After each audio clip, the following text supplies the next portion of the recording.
Let's discuss from the beginning of our textbook. In this course, we are going to study first 7 chapters of Concise Hydraulics written by Davie Han. This is our book. And also, for more study, you can use the reference book written by Munsan, very famous in hydraulics for civil engineering students, for a fluid mechanics course. And the name is Fundamentals of Fluid Mechanics. I already found its PDF also online. Maybe it was 6th edition, but nowadays maybe the 10th edition also released. About exam, this is the, as you see, 40% is the weight for midterm exam and 60% is the weight of final exam. At the week 7 or 8, we will have our midterm exam, and final exam would be based on the time that department will announce for everyone. One important thing is the activities. I do not give homework for students, but there are some activities given for bonus. If you do those activities, you can earn bonus that helps you to increase your score. So they are optional, they are not compulsory, but I suggest you always do the activities that I will provide. And all the activities you can find through LMS. Maybe during the lecture, I will talk about those activities also. This is distribution of the subjects entered the 14 weeks that we will have. And as you see here, now we are in week 1, and I'm going to cover introduction to the course regulation and water features. And maybe if we have time, we can go to the Newtonian and non-Newtonian fluid so that we can accomplish first chapter of our textbook. This is our syllabus. And so I talked about syllabuses and textbook. You saw our textbook, and now we can start with chapter 1, which is a fundamental or introduction to the fluid mechanics. Just a very important point. This book, as the name shows, is concise, just gives us headlines. It is not a reference book. It is not a complete book. It gives us the topics that you should study. There are so many online references, available materials to study, video lectures, PDF files. So don't think that you are responsible only to study the things written in this book. You should go over this book as you will find in my lectures. Okay, let's go to the lecture part 1. You see maybe my lecture now, yes? Do you see the lecture very well? Yes, sir, we can see. Okay, so do you have any question before starting the lecture? No. So I would like to request my students again to open their webcam if they enter to the class late. Okay, lecture 1, as you know me, and in this lecture we are going to talk about the fluid mechanics. I will start with definition of some terminologies that we will use in this course. Please stop me whenever you want. Whenever you think that you have a question you didn't understand, stop me. No need to raise your hand because I'm looking just the screen that shows the PDF file, not you. Okay? You can disrupt me and ask your question. I encourage asking questions, being communicative in my class. I really encourage you to contribute in teaching through the asking some questions. Okay, what is the mechanics? You know that mechanics is a field or is a subfield of physics in which we talk about the stationary and moving objects under influencing force. Okay, so this is the definition of mechanics. You saw that I divided object into two kinds. Those are stationary, which are at rest, no motion, and also those that are in the motion or they are moving bodies. Both of them are studied in mechanics. Okay, so the field of or sub-branch of mechanics that deals with bodies at rest is called static. So you had a statics course, or here when in fluid mechanics we say static or statical analysis. We means that the body or the object, which here could be fluid, is at rest. And the other branch, which deals with the motion or bodies in motion, is called dynamics, as the name is represented. The subcategory of fluid mechanics, therefore, is defined as the science that deals with the behavior of fluids at rest, as well as fluid at motion or fluid dynamics. Therefore, in this course, we will study both stationary condition for fluids and motion of fluids, and the interaction of fluid with solids or other fluids at the boundaries. You know, it means that when, for example, a liquid moves within a pipeline, there is interaction between pipe, wall, and fluid. So we will study those also in this course. The study of fluids at rest is called fluid static or hydrostatic. Hydro means, you know, hydro means water, is a Greek word for water. In some cases, we will say hydrostatic, and our book also says hydrostatic for fluid static.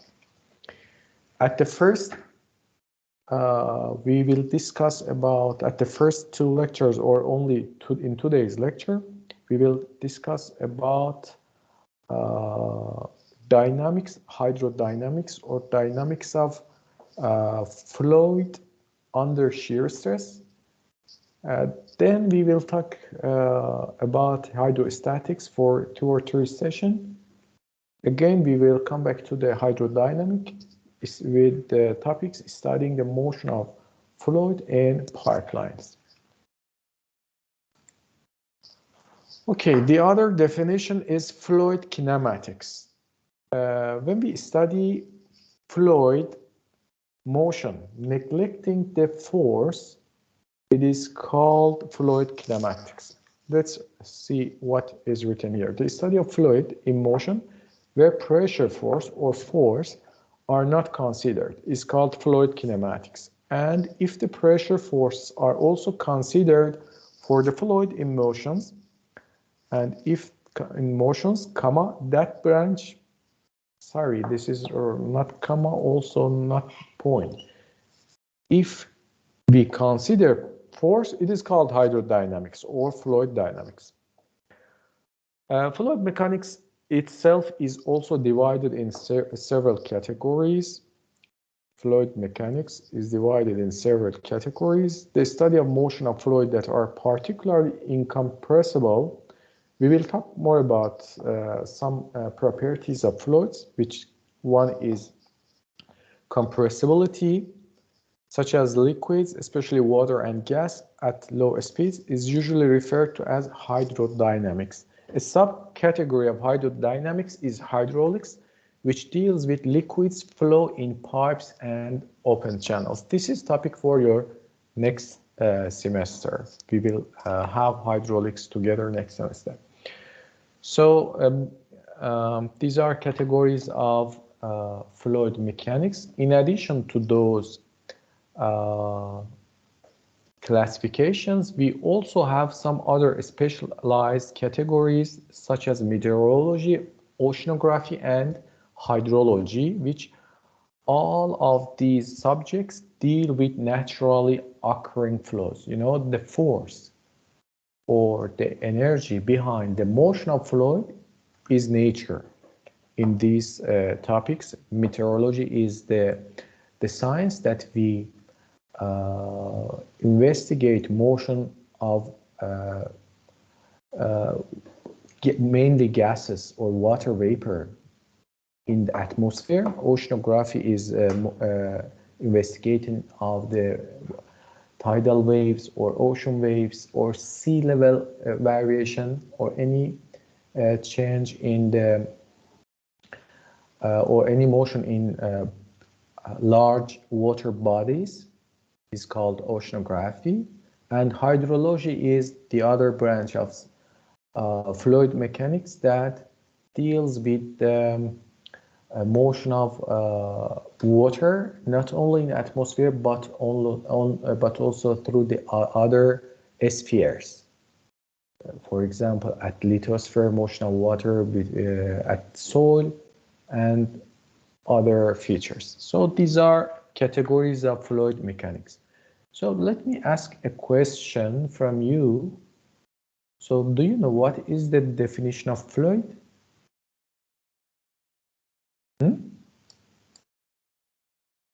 Any idea, any comment?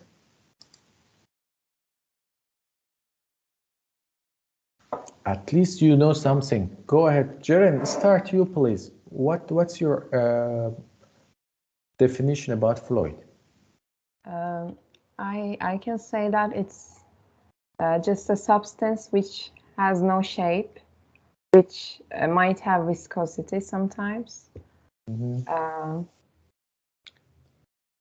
This is a primary definition, not scientific definition. Yeah. But you have seen scientific definitions also in high school about fluids.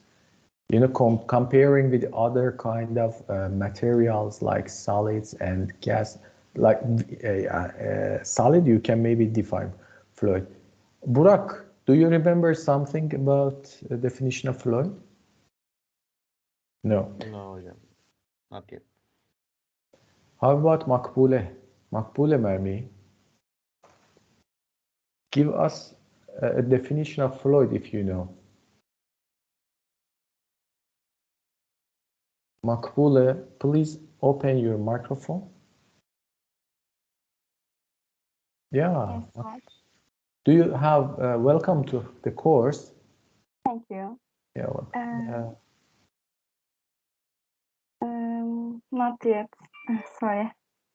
Yeah. Okay. Let's see what we have in the lecture about fluid. A substance exists in three primary phases. Any substances, okay, exist in three primary phases: solid, liquid, and gas. A substance in the liquid or gas phase is referred to as a fluid. So fluid is a kind of substance which is either liquid or gas. So we can divide substances into two categories: solids and fluids. What is the fluid? Fluid is a substance which is either liquid or gas. This is definition of fluid. So as a civil engineer, we mostly work with liquids, or our issues deals with liquid, not gas. Mechanical engineers mostly work with gas, and we work with fluids and mainly water, from collecting, gathering behind the dams up to distributing and bringing to your homes. Mainly water. This is our fluid. So fluid is a substance, either liquid or gas. So can you guess what are the main differences between solids and fluids? Do you remember those main differences? Let's ask from Hussein Can Yavuz. What are those main differences between a fluid and a solid? One of them, Ceren told one of them. He talked about being shapeless for fluids, yeah?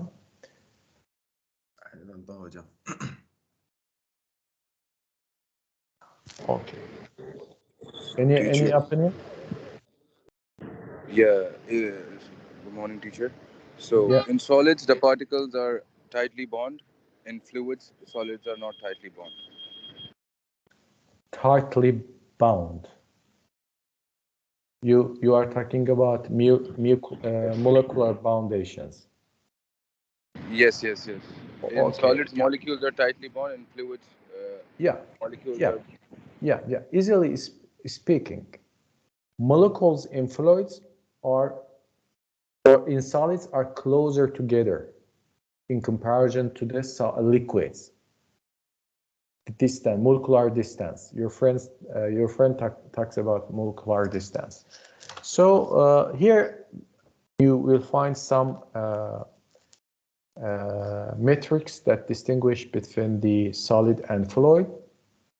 Distinction between a solid and a fluid is made on the basis of the substance's ability to resist an applied shear stress that tends to change its shape. This is the main definition of fluid. Let me explain it a bit more now, but in the next slides I will talk more about it.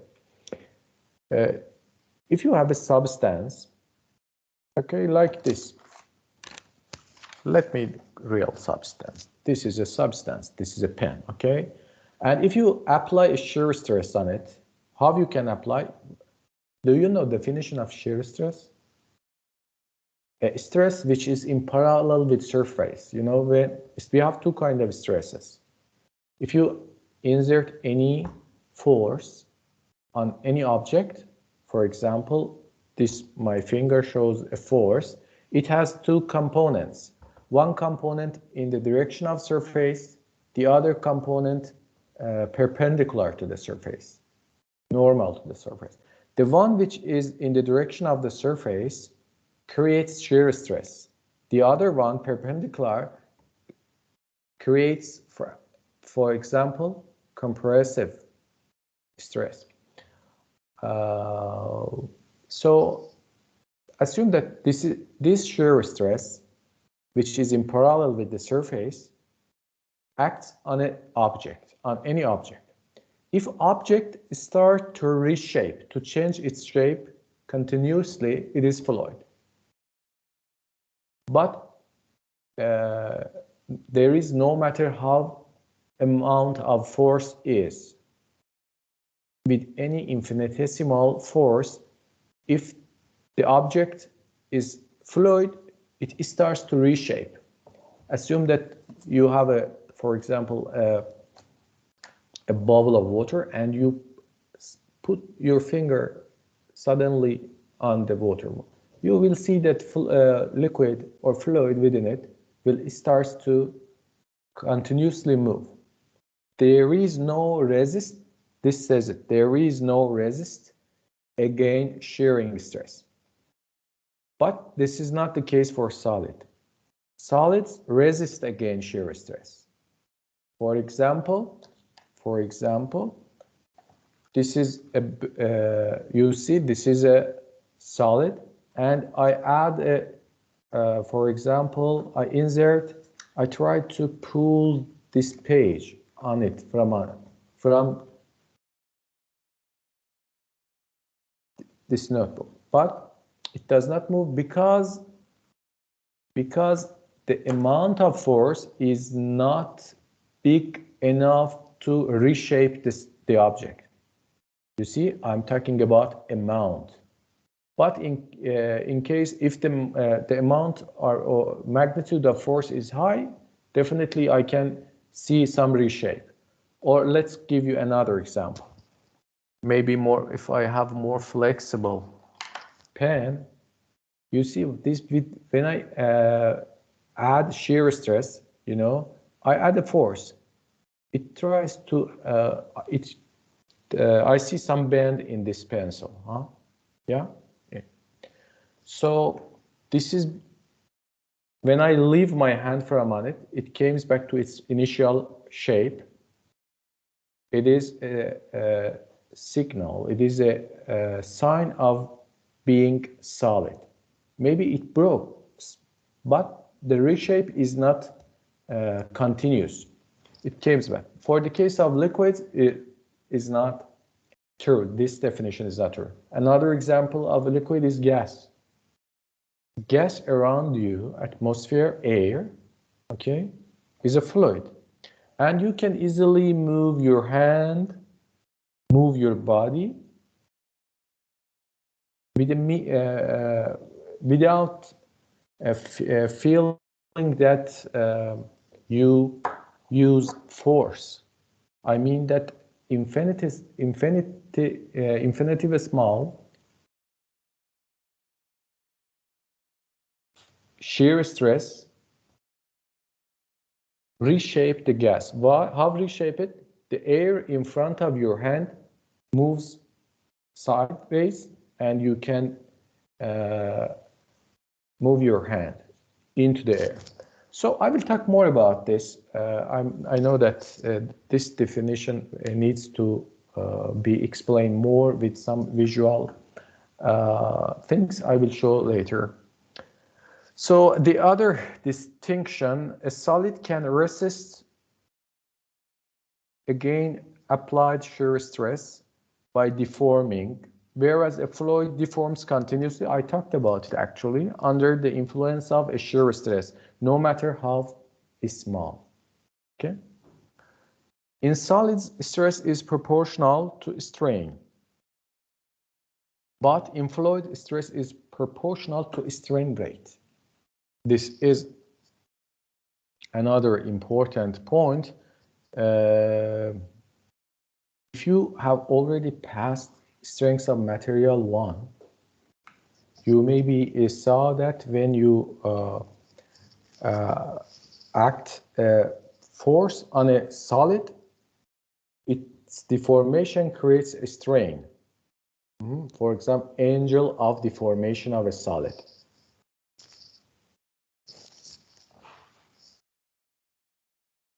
This definition said that the stress, shear stress, tau, is proportional with deformation. For example,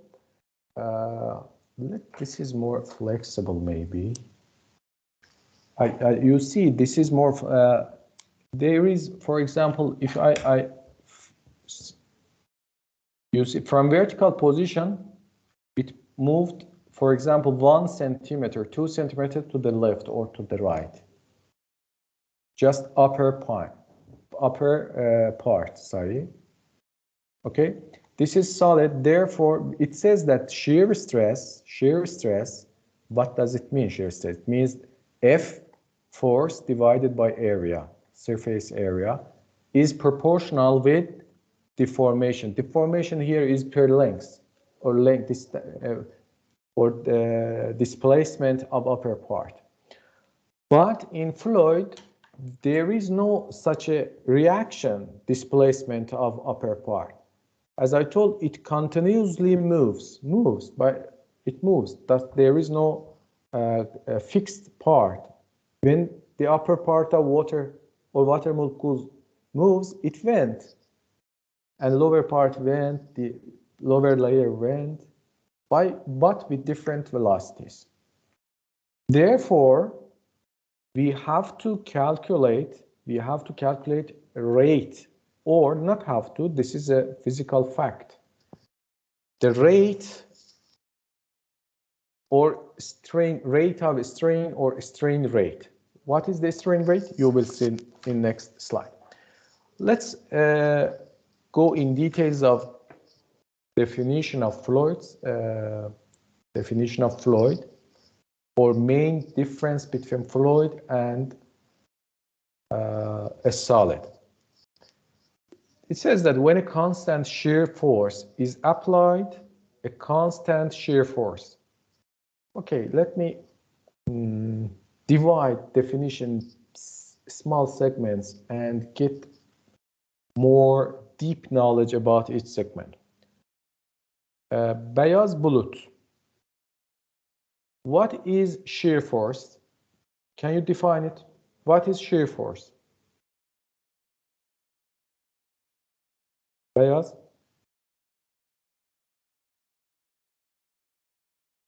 Who wants to define shear force? If the force is in parallel with the surface of body is called shear force. You have two kinds of force, normal force, shear force. Normal is perpendicular or compressive force to the object.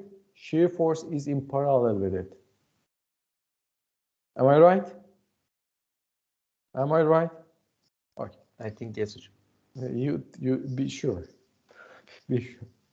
We have two kinds of forces, or any force has two components. A component perpendicular to the object, a component in parallel to object. Look at this, for example.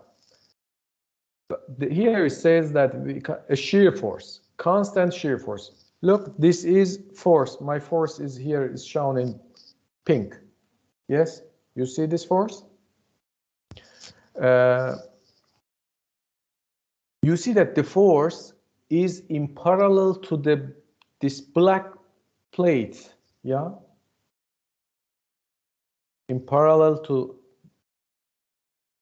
upper and, let's say, upper and lower surface of plate, not entire. You can say this is normal to this side. It is normal to this side, the small side. Therefore, this force is tensile force, tensile. Any perpendicular could be tensile or compressive because it pulls, yeah, it pulls the plate. It is tensile.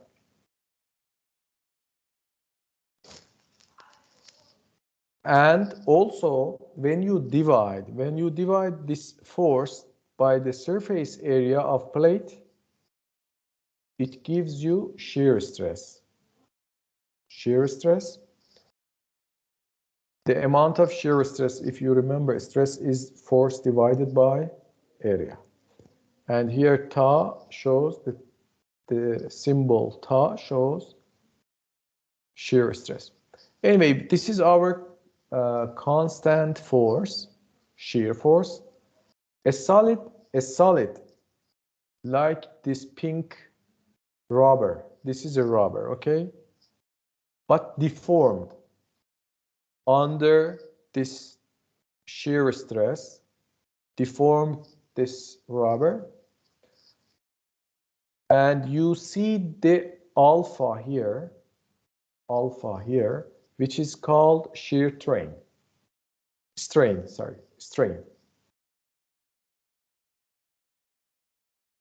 We told that in solids, like this eraser is a solid, I insert shear stress like this stress. What happened? Rubber deformed, and this angel shows the shear strain. Okay. Now, my question, if I remove the force from here, what will be happen? Akif, any idea? I don't have an idea, teacher. Think. If you remove the force, what will be happen?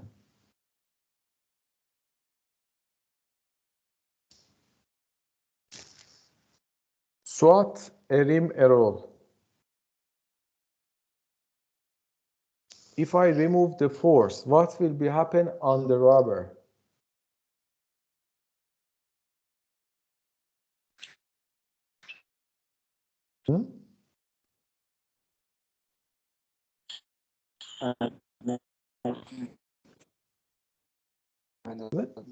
What? What? You don't know? Something will happen. Makbule.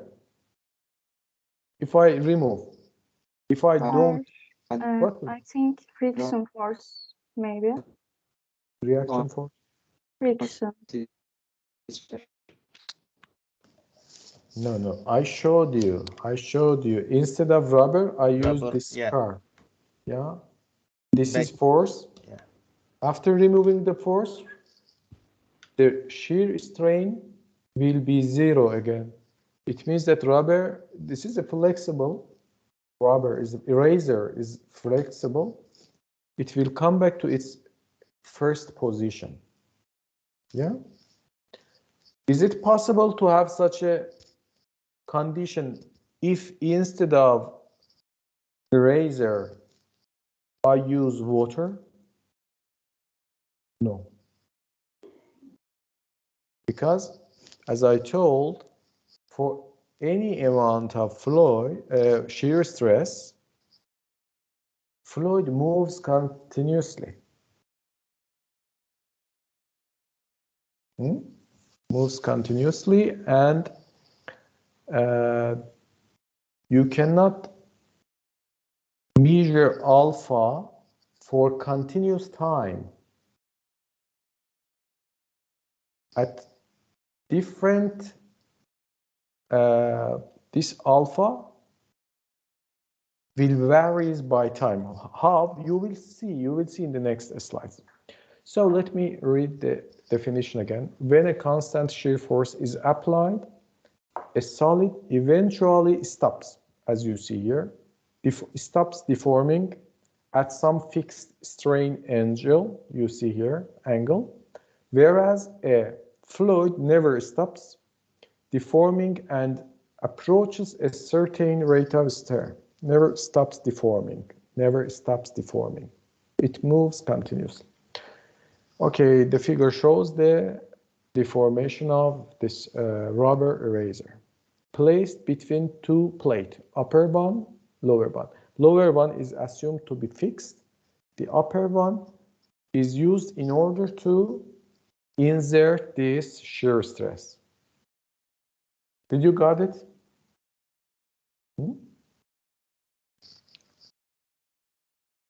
Look, this is the difference between fluid and solid.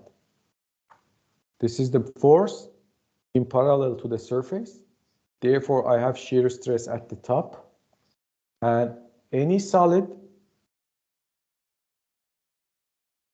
can deform based on its flexibility, rate of flexibility can deform. But look, at fluid, no matter how much is the amount of F, even for very small amount of F, at time 0, when we just apply exactly the force, before applying the force, you see this blue box is my water, my liquid.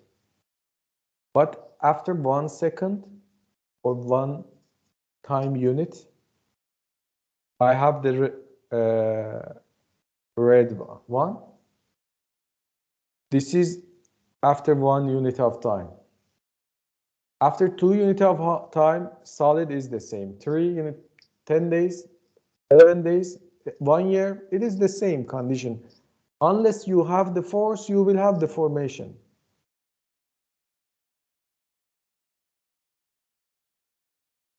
But look, at every second, every unit time, the formation varies. The first one, T1, T2, T3, T4, T4. And you never find this point. I mean this point, sorry.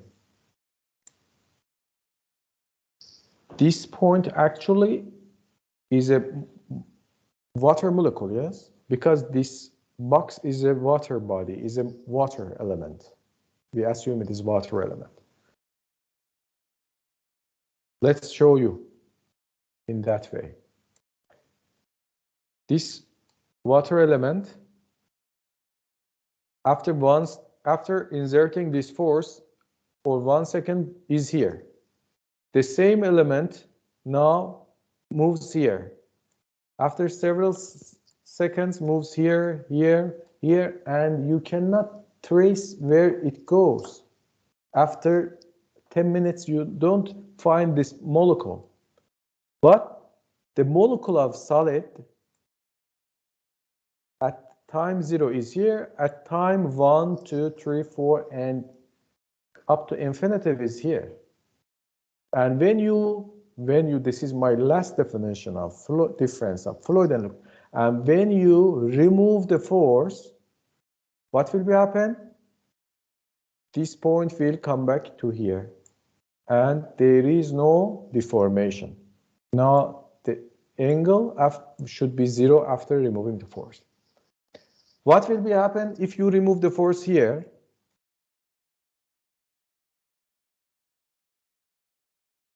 Nothing, I think. Any other water bodies, if you have coming water from, assume this is, for example, a river. If we have coming water, maybe a molecule from here now came and have a seat here. But this water body completely disturbed, and this is why we say it moves continuously, no matter the amount of force. Okay, this is the difference between, or scientific difference between solid and fluid. The other kind of differences that some of you mentioned, shapeless. Jaren talked about shapeless. Maybe we have such definitions here. In a liquid, molecules can move relative to each other, but the volume remains relatively constant because of the strong cohesive force between the molecules in a liquid. This is difference between liquid and gas. Now, if one of your friends talk about molecular distance of fluid. The molecular distance in gas is bigger than molecular distance in liquids. This is why you can move easily in the atmosphere, but you can swim hardly in the water, or you can walk in the water, or walking in water is more difficult than walking in the air, because water molecules are closer together. This says the difference, therefore molecular distance is this difference between between gas and liquid. And also in solid, there is no distance between molecules of solid. Each molecule is close to the other one. This is why we say it is solid. If there is a gap between molecules, or there is a void, there is air, you say this is low quality solid. Because all the molecules should be next together. The other definition, as a result, a liquid takes the shape of the container. Yeah, any liquid, either gas or any fluid takes the shape of container. But look, if the fluid is liquid, we have free surface. The liquid takes the shape of container and creates a free surface. But in gas, we do not have free surface. Actually, we are not going to study gas in this course, but to get some initial idea about difference between gas and liquid. A gas, on the other hand, expands until it encounters the walls of the container and fills the entire available space. Okay, this is because the gas molecules are widely spaced, and the cohesive force between them are very small comparing to the liquid. Unlike liquids, gases cannot form a free surface that I talked about. Okay, this is still we are in the introduction to fluid mechanics and where we use fluid mechanics. These are some examples from different disciplines. For example, in mechanical engineering, design of pumps, turbines, air conditioning equipment, pollution control equipment, etc. Design and analysis of aircraft, boats, submarines, rockets, jet engine, wind turbine, biomedical devices, the cooling of electronic components, and the transportation of water, crude oil, and natural gases. Transportation of natural gases within pipe, for example. These are the basic knowledge behind such works is fluid mechanics. This is why we most of engineering students take this course. For civil engineering, we have transportation, transport of river sediment, motion of sediment or materials, solids in the motion of solids in rivers is a subcategory of fluid mechanics. Pollution of air and water, design of piping systems, flood control systems, and so many other fields we have in civil engineering that uses the basics of the fluid mechanics. And chemical engineering, we have design of chemical process and so many other applications. It talks about the importance of fluid mechanics. Now we can start properties of fluids, but let's ask you if you have any question about what we studied so far. Any question about tension, force, fluids, different things that we talked now. Any question about my course, I mean. If you came late, maybe you have some question about the regulations I can answer.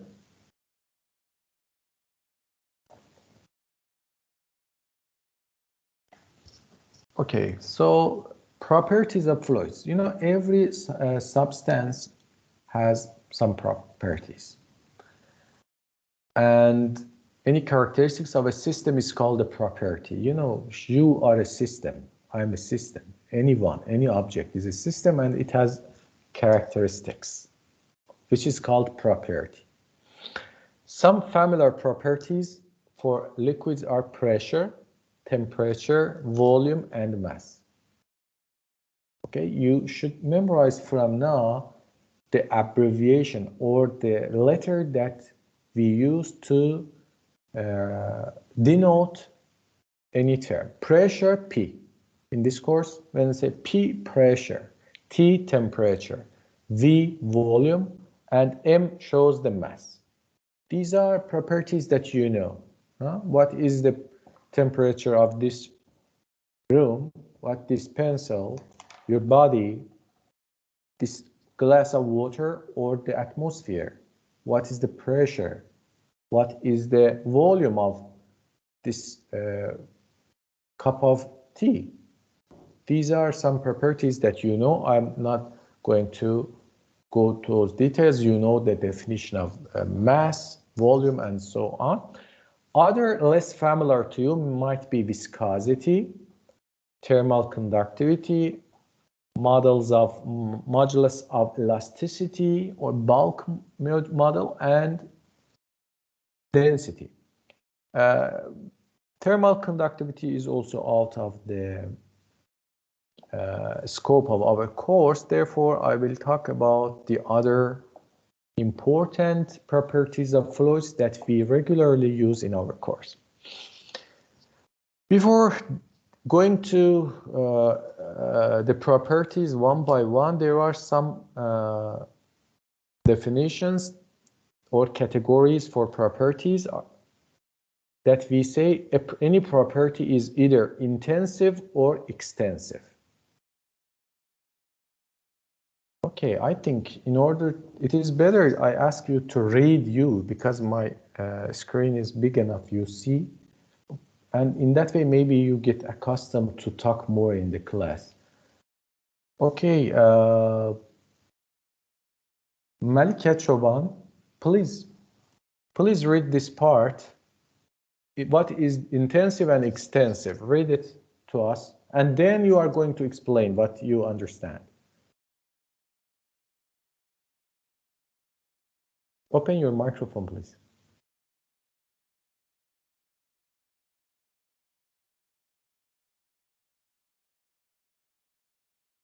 Malika, have you heard me? Hocam, she says that her microphone is not working. But She wrote on the chat. Open your microphone. Your microphone is turned off. You should open it. She should open the microphone. Yeah, did you try to turn it on? Okay, let's continue with Emre. Emre, open your microphone and read the intensive and extensive properties. Okay, Jam. Intensive properties are those that are independent of the mass of a system, such as temperature, pressure, and density. Extensive properties are those whose values dependent on the size or extent of the system. Total mass, total volume, and total moment are some examples of extensive properties. Okay. So, can you explain a bit more with your own language?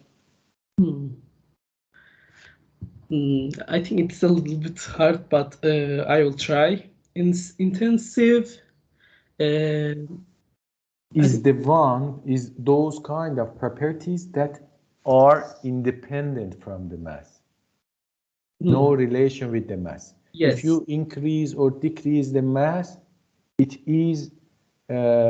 does not change. For example,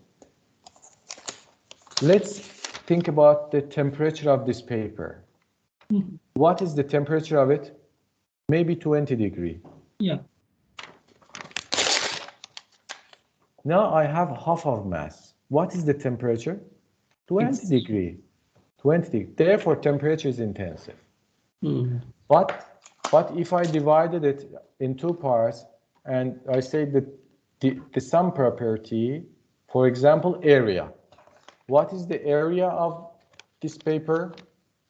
1 square meter, for example. Now, half a square meter. Therefore, area is extensive or intensive? Area is extensive. Should be extensive properties. Okay, so thank you for the properties of fluid. Pleasure. Okay, answer to this question. How to determine whether a property is intensive or expansive?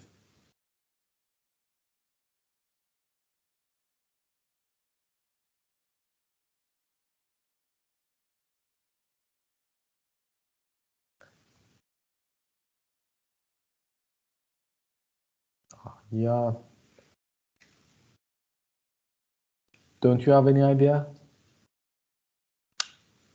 I showed myself to you. How I determine?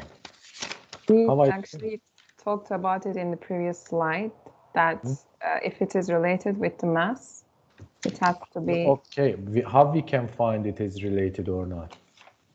We can separate mass into different parts, for example. Yeah, exactly. This is the easiest way that I did. And look, here, for example, I have a body. It has property of M, V, T, P, and rho. M is mass. V is volume. T is temperature. P is pressure. And rho is density. I will define in a minute. And what I did, I divided it in two parts. Do you think that M changes or not? Yes. And volume will change. But you will see that its density, its temperature, and its pressure will remain constant. Therefore, by dividing the object into different parts and recalculating or remeasuring the property, you can, if you achieve the same amount of property, you say it is intensive. Otherwise, it is extensive. Okay, this is just a definition, and the important properties for us is density. Do you remember the definition of density?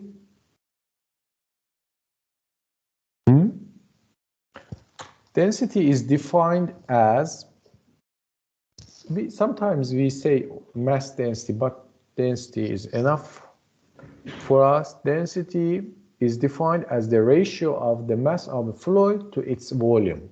Ratio of mass of a fluid to its volume. You have a cup of tea. You know the volume, 1 cup. You measure the mass in terms of kilogram. By dividing mass of fluid to its volume, it gives density of tea. We show density with rho always.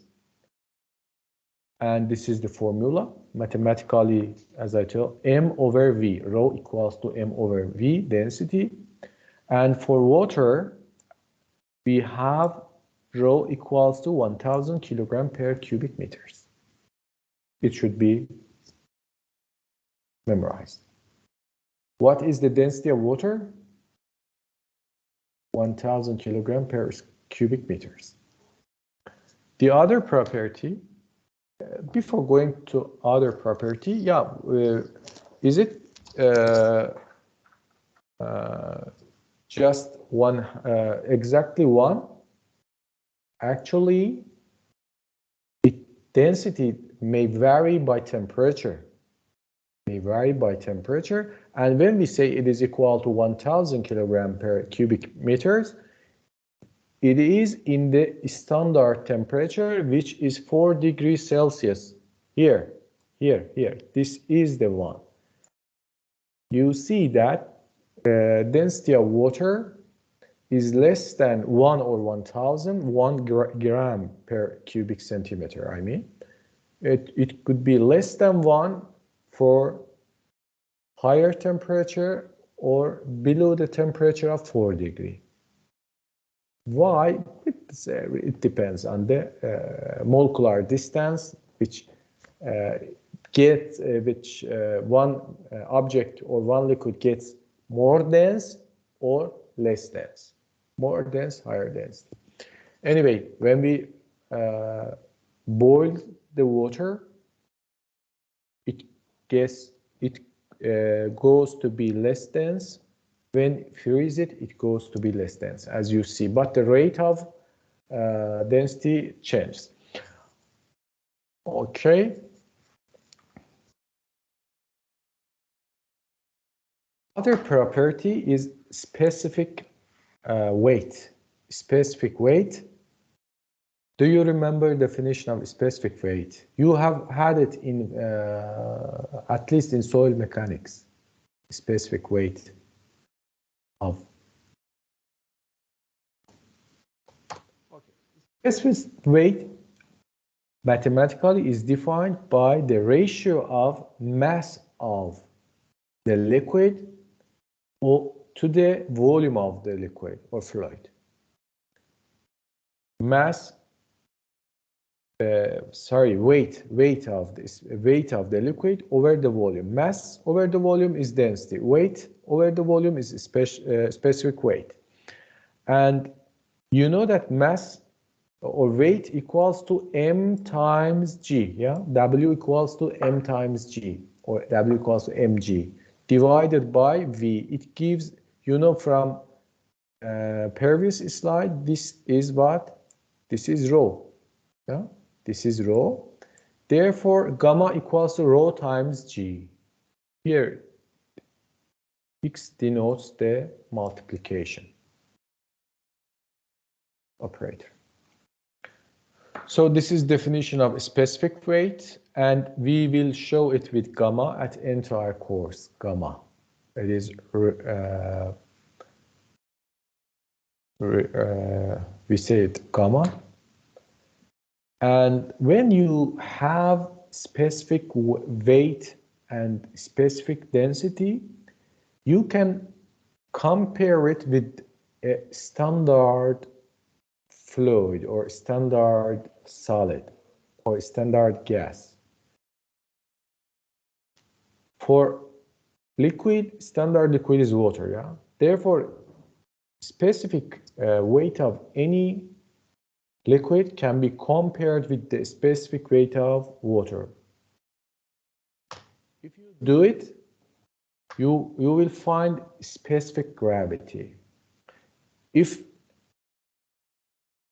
the liquid, the desired liquid, is heavier than water, S would be greater than 1. Because you divided something to the 1. Therefore, S should be higher than 1. But if your liquid, the desired liquid, is looser than water, it means its density would be less than density or specific weight of water. Therefore, S would be less than 1. So what is the S? S is specific gravity, just a symbol for comparison between any liquid with water. You already have heard about, for example, mercury. This, maybe you are familiar with this one, yeah? Mercury is 13.6 times heavier than water. Have you already heard it? Most probably, yes. Mercury is a heavier liquid, is a heavy liquid, heavier than water. How much heavier? 13.6 times. What is that 13.6? It is specific gravity of liquid. And you already know that, for example, oil is looser than water, yeah? When you have oil in a water, you see the upper layer of water is oily. Because it is less heavier than water, it comes up. How much less heavier? You should check the S. For example, here I don't have oil, but it is, for example, let's say 0.8. S could be 0.7, 0.68. This is called specific gravity, and this is example that you are asked to solve it now for 3 minutes. Look at the example and I will give you 3 minutes. Please solve it on a piece of paper. Then I will come back to ask you to explain your solution. For 3 minutes, I leave the session just by closing my microphone and webcam. Please continue solving. After 3 minutes, I will join you again.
Okay, let's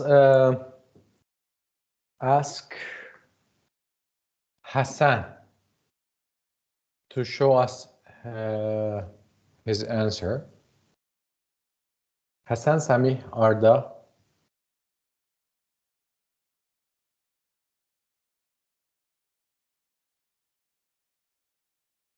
Hassan, can you let us know your answer?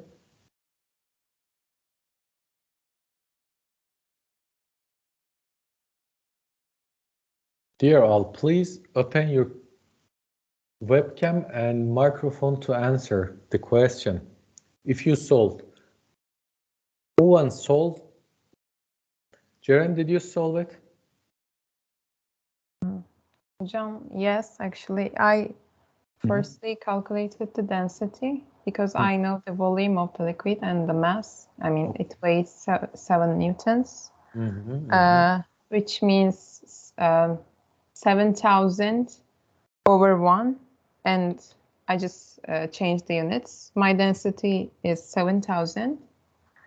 And my specific weight is... sorry, one is what? Why you know, you should solve it in SI units. 1 liter means how much cubic meter? 1 liter is 1 over 1,000. Oh, yes, but I didn't convert. Maybe you used 1 as a liter. Okay. Okay, let's see the answer. I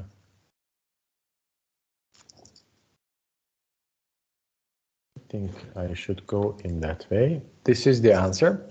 Volume first, because in this course I will actually mention at the end of the lecture that the units are SI. We use System International Units system in this course. Therefore, volume should be in terms of cubic meter. And we know that 1 liter equals to 1 over 1,000 cubic meters. So a specific gravity already given, 7. And we know that gamma equals to weight W over V, W, which weight is Newton, okay, given. V is given, a specific weight gamma is at hand, equals to 7,000. Jaren, you talked about 7,000. You mean that you calculate specific weight? Yes. Okay, that's right. So I misunderstand you. Density is rho is what? Density equals to m over v. Sorry, this is yeah, that's okay. M over v or W over G, because W equals to mg. We don't have m here. W already found. Okay, so instead of m over v, we wrote W over G, and W is 7,000 over 9.81. Specific gravity acceleration. And specific gravity is gamma of liquid over gamma of water. Or you can say rho of liquid over rho of water, which would be rho of water. As I told you, you should know it. You should know it always. Or gamma of water. Density of water, rho of water equals to 1,000. What is the gamma of water? How much is the gamma of water?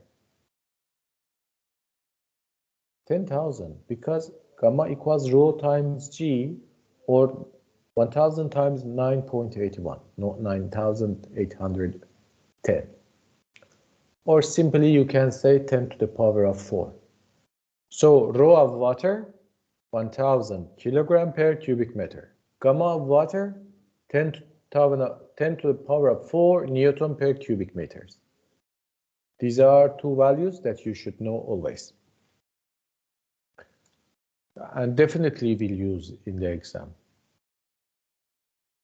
Okay, so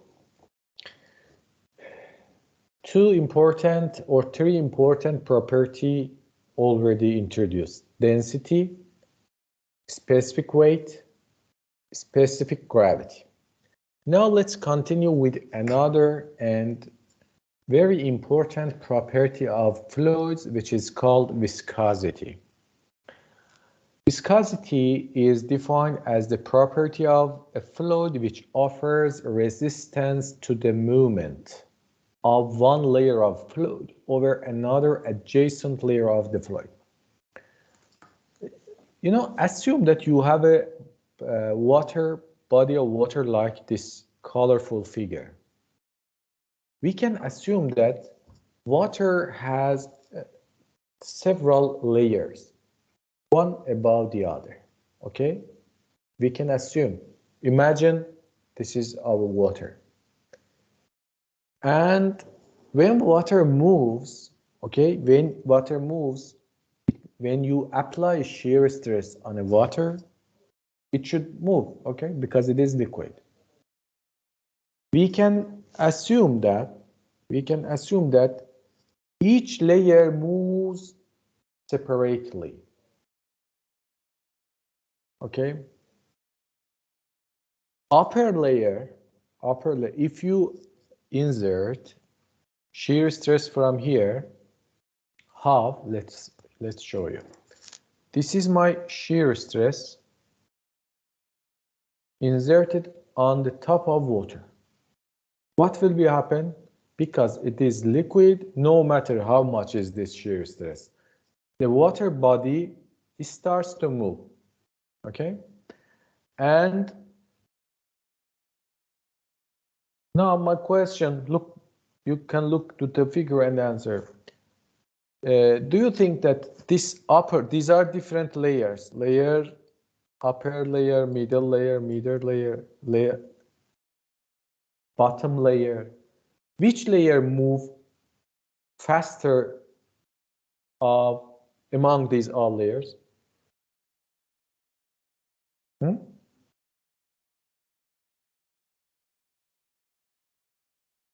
Look at this figure. I inserted, you see, I inserted this force. Do you see the force or not?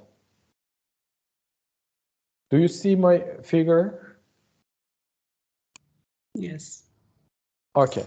So as a result of this force, each layer moves to the right. This is my right. I don't know, this is your left or right, but this is my right. It moves to the right. Which of these colorful fluids move faster? Darker blue one? Yeah, the upper one. Because the force is close to it. No? It moves faster.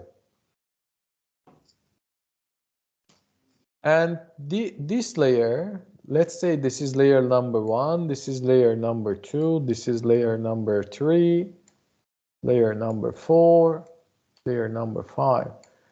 And if layer number 1 moves faster than layer number 2, but both of them moves, yeah?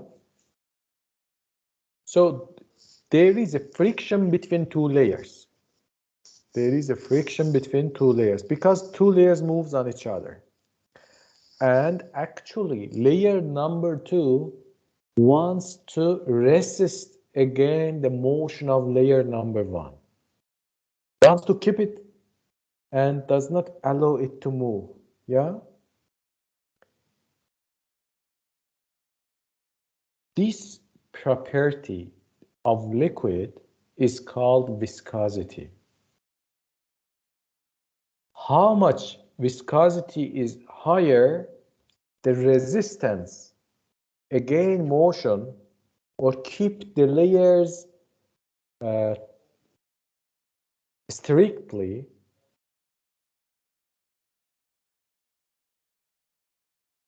how viscosity is high, this resistance is high. Therefore, as said here, viscosity is the property of offers resistance to the movement of one layer of fluid over another adjacent layer. Okay? Assume this is 5 layer, each layer assume that is, for example, 1 millimeter, and the liquid is water. We discussed and finished. Now, instead of water, assume that I have honey, 5 millimeter thickness, layer 1 of honey, 2 of honey, 3, 4, 5 of honey. Okay? Okay. Now I'm going to compare water and honey. The same force, this force, the same F, the F is same. It's same for both of them. Now my question is that layer number 1 of water move faster than layer number 1 of honey, or by contrast, the honey move faster than water? Makbule, what's your idea? Which one moves faster? Water or honey? I think water move faster than honey Yes. Do you know why? because of Because honey of higher density. viscosity. Sorry. Higher viscosity of Honey. honey than water. Water. Yes. It means that several layers in honey we separated for 5, but in fact there are infinitive small layers, millions of layers in 5 centimeter of honey. But as viscosity of honey is higher than the viscosity of water, honey moves slower than liquid, or honey resists more against motion. When the viscosity of liquid is high, its motion, or you need more force, in parentheses, more, also we say more, but I already told, even infinitesimal force starts moving. Maybe you don't see it, but it's already moved. Comparing the forces, honey needs more force. Did you get what I mean? So when 2 layers of fluid, I'm here, when 2 layers, when 2 layers of a fluid, a distance dy, 2 layer, but this is 1 layer, okay, and this is the other layer. The distance is dy. Okay, this is very important part. Do you remember I talked about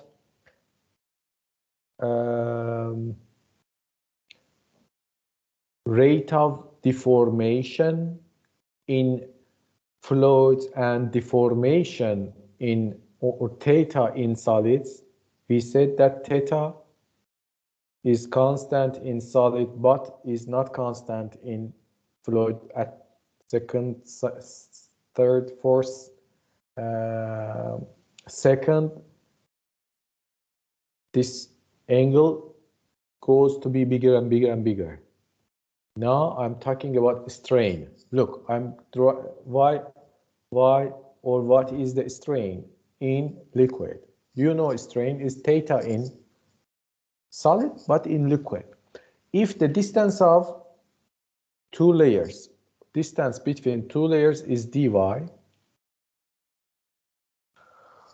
and you know the upper layer, if the lower layer moves with the velocity of u, the upper layer moves faster than lower layer.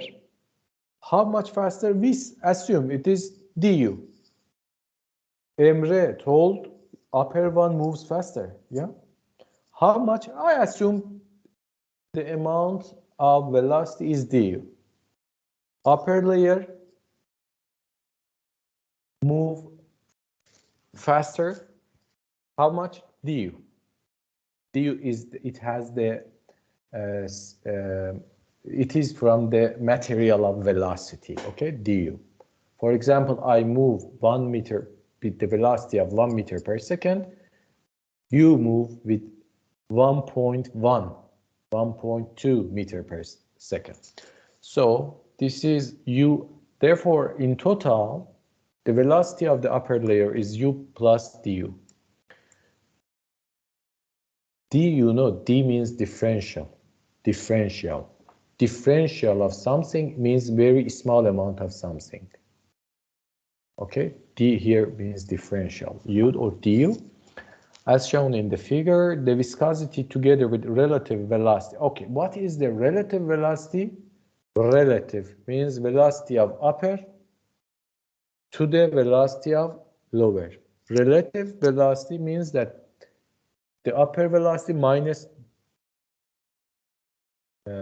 lower layer velocity cause a shear stress cause a shear stress acting between the fluid layers. Look, it says that because I told at the first, because two layers moves with different velocities, there is friction. I said friction. This friction is as a result of viscosity again. Why there is friction? Because layers moves with different velocities. This says that. Because of du. Because of du, we have friction between layers. When we have friction,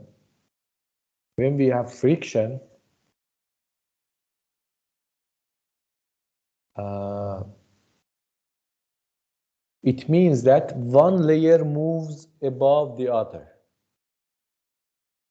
So from here, you can find some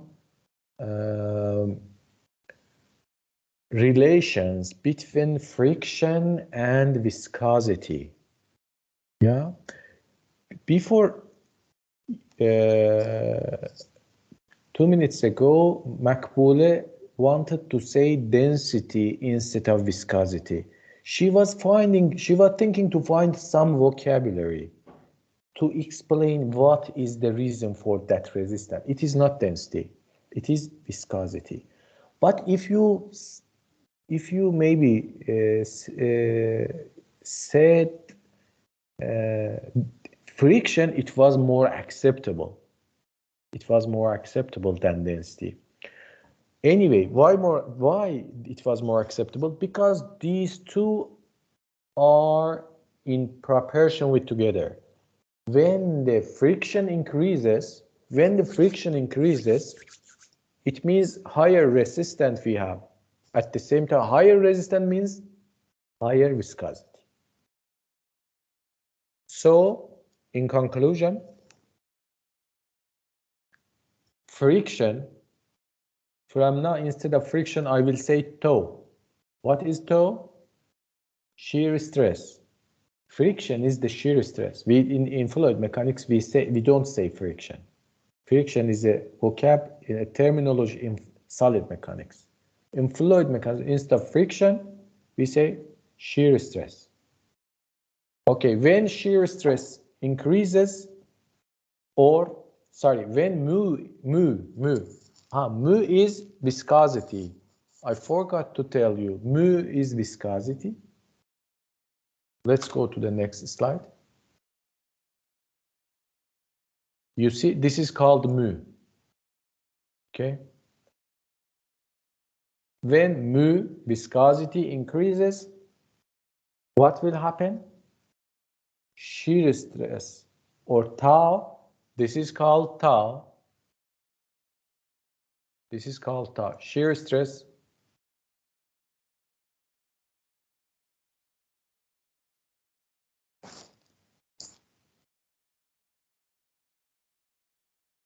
increases. Okay, good. And therefore, resistance against motion increases. And one question.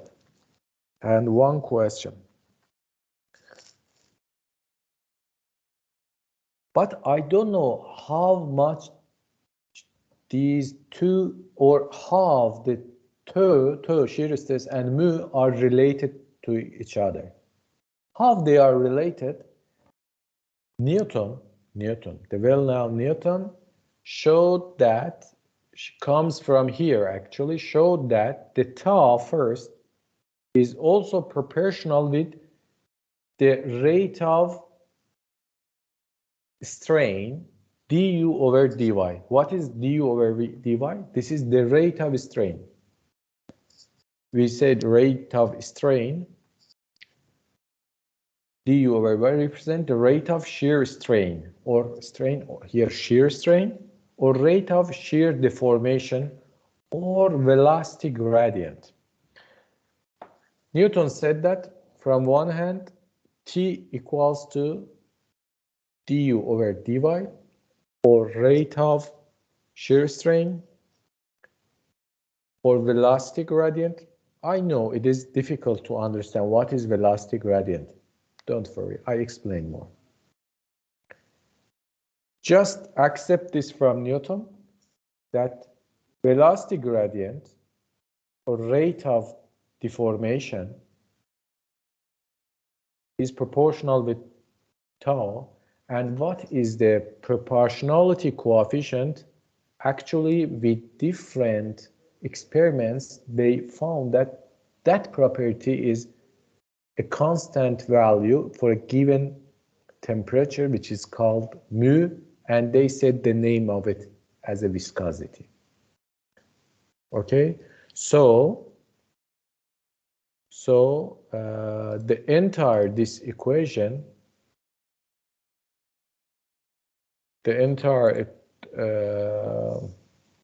this equation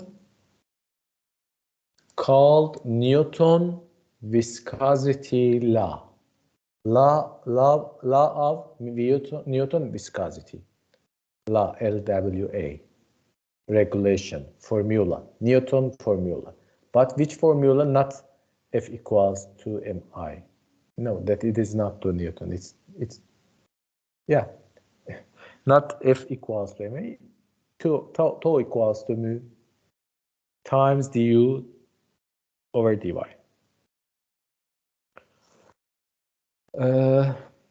Yeah, I know that you should get more information about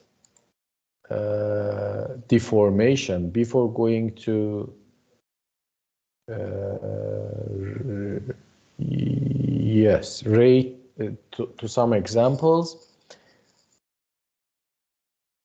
Do you know the meaning of gradient? Have you heard about gradient? Definitely you heard. Gradient. Gradient, here I say velocity gradient. You might have heard gradient force. Gradient. Gradient means nothing than tangent.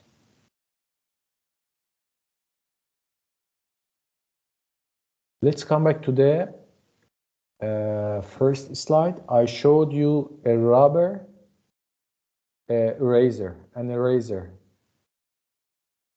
deformed, and the rate of and deformation amount was theta angle.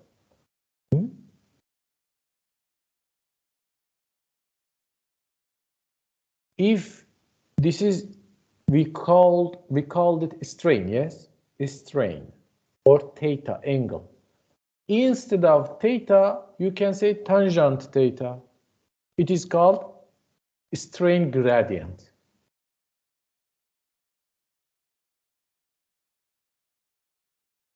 Okay, so simply you can memorize it. Gradient means tangent. So we said that theta is not constant for liquids, but constant for solid. Do you remember it? Because water molecules goes and went, and you cannot find that molecule. Theta varies. But do you know, instead of theta, what is constant? Tangent theta is constant. And tangent theta is called strain gradient, because strain was theta, tangent theta is strain gradient.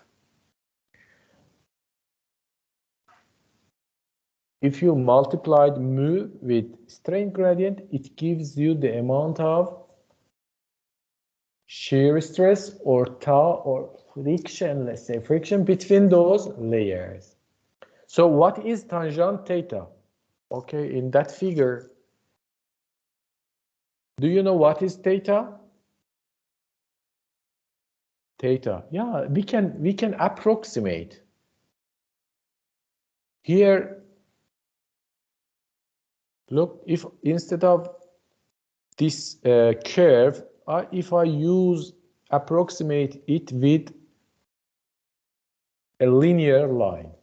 What is this line? Actually, this line shows, let me explain the line first, then go to this line.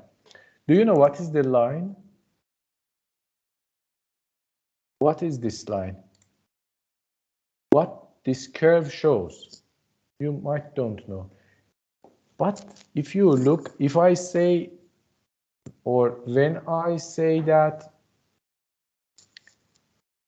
the velocity of water at this point equals to u, at this point equals to u plus du, at this point equals to 0, and any arrow like this shows velocity. This curve shows what? Velocity distribution or velocity profile. The curve shows that velocity at here, at this layer, don't forget there are layers, thousands of layers. Look, each of layer has different velocity.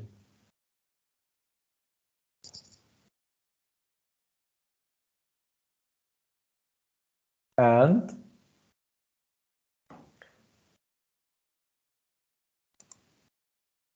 I need to change the color now. This curve shows, it is called, the curve called velocity distribution or velocity profile. As Emre said, the maximum velocity appears at the top layer, the maximum, always at the top.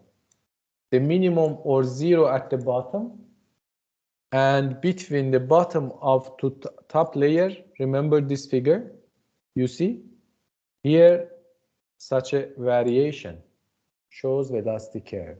This blue curve is the one I showed here.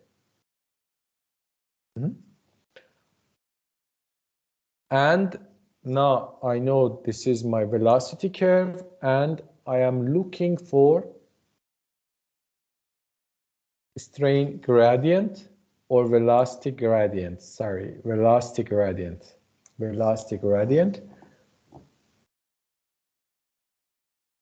Okay. Ceren, think. Yes, Professor. Think. I'm going to ask you, then check my cell phone. Lots of messages came. You have 1 minute to think and then answer. Okay. This is my what? Velocity curve.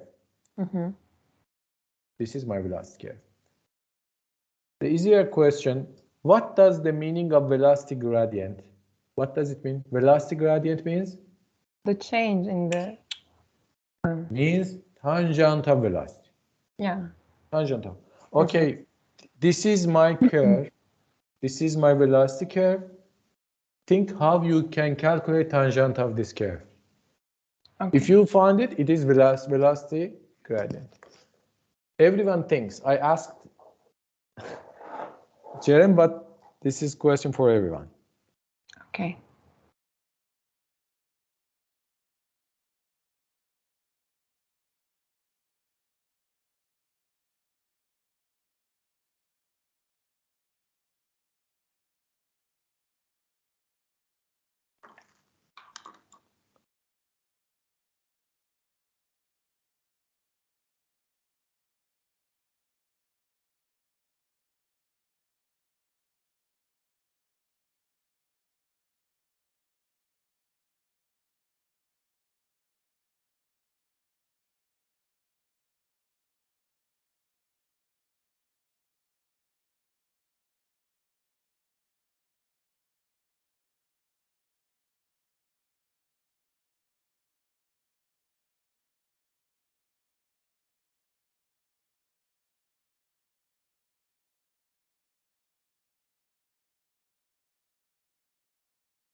Okay, do you want to answer? I can answer if no one wants to answer. Okay, Jaren allows you to share your answer.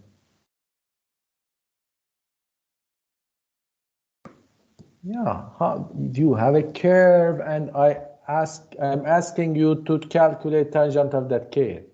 You passed math 1, math 2, math 3, math 100, differential equation. You passed all of them, yeah? And maybe you got A also. Okay, fine. Okay, what should I do? What's your suggestion? Not what should I do. What's your suggestion? Jaren, go ahead. If we like draw a tangent line, if we want to find that value, we have to find the slope of that tangent line. Yeah. What do you mean by tangent line? A linear line, you mean? Yes, and a linear line, I mean. It means that, you know, my question does not relevant to your math 1, math 2. Actually, I think in the high school you have learned it. Calculate derivative. Tangent is nothing than derivative. Huh? As to calculate derivative of a curve, you can, or to calculate value of a function in a point, what do you do? Value of a adjacent line to that curve. You do take a derivative. This is nothing than taking tangent. You can go to study more detail, but what is the solution? Let me show you now. If I remove some of those lines, okay, I have this black curve and I'm going to find its tangent. The easiest way, I can approximate this curve by this linear line. Sorry, this linear line, then find theta, then say tangent theta. What is tangent theta? Equals to front to the side, yeah? But I don't have front and a value of front and side here. However, here,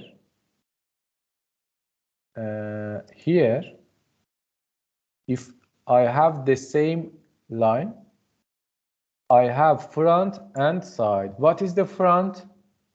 This is my front. What is the amount of front?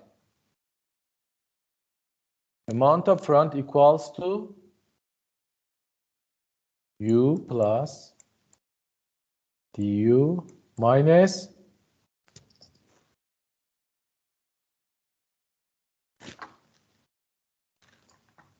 what?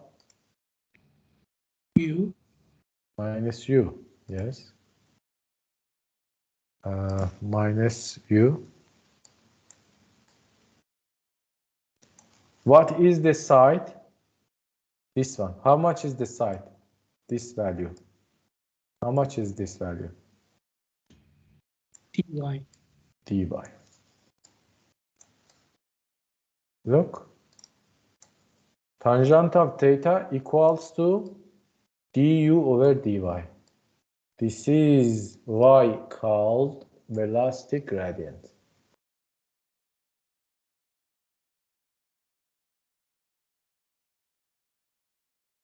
To summarize,